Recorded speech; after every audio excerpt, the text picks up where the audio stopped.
The autobiography of Malcolm X is a point of view that is rarely seen from a major political figure.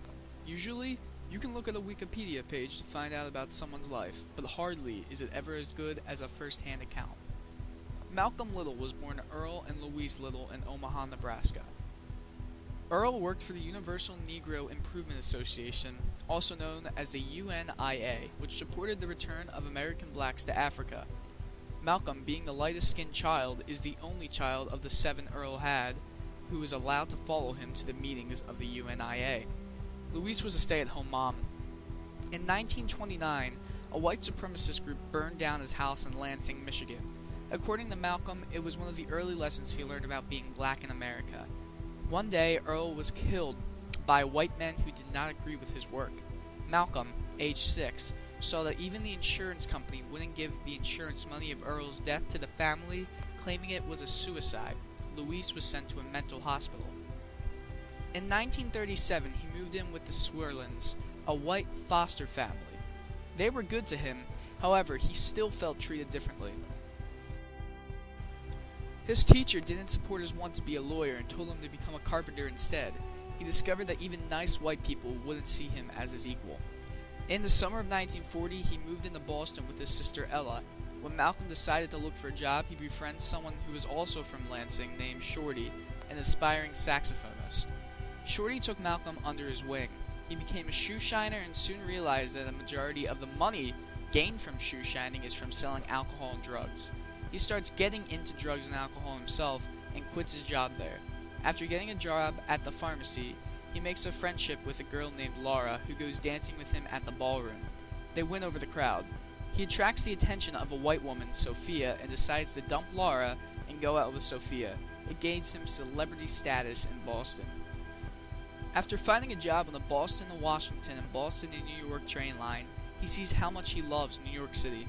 He starts working at a Harlem bar and impresses the customers and employers. He sees a lot of gangs in Harlem and becomes best friends with one named Sammy the Pimp. He started taking more and more drugs and selling them, sometimes even needing to borrow money for food. He had to run from the cops every week. Malcolm evades the draft, but can't sell drugs anymore. So he starts robbing places, trafficking guns, and using harder drugs himself. Harlem starts getting worse, and more white and black riots ensue. Sammy the Pimp pulls a gun on Malcolm, and although they make up, they no longer trust each other. Malcolm stays with his brother Reginald, who he trusts. He gets accused of collecting money in a bet he didn't take.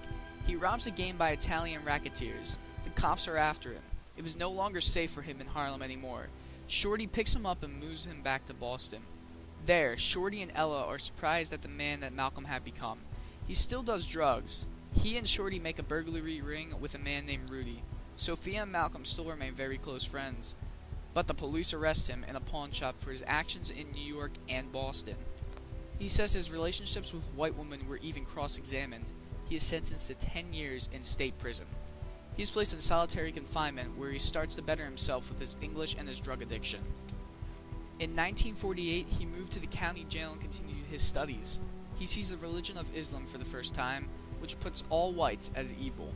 He starts to decide if he wants to become a Muslim, and he decides that he does. He starts to pray every night.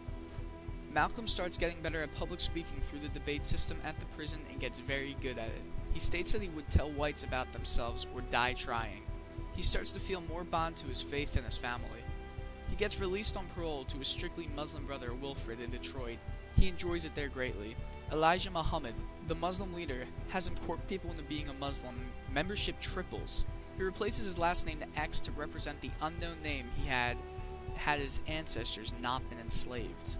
He becomes a minister, traveling all around the northeastern U.S. to teach people and succeeds. He meets a woman named Betty in New York, whom he marries and has 5 kids with. He becomes so busy with his work that the Nation of Islam buys him a car for his travels. Malcolm became a very sought-after lecturer and started making decisions without Muhammad's approval. He started to tone down his work after Muhammad, who was spending time in Arizona due to diminishing health, started getting jealous. As relations with Malcolm and the Nation of Islam started getting worse, JFK was assassinated.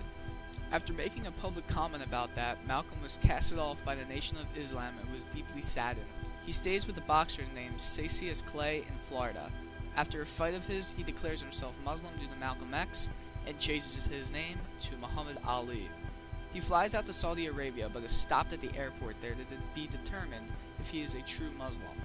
When he finally passes through, he realizes that the Muslims there don't have a racial divide and changes his thinkings of racial problems in the U.S.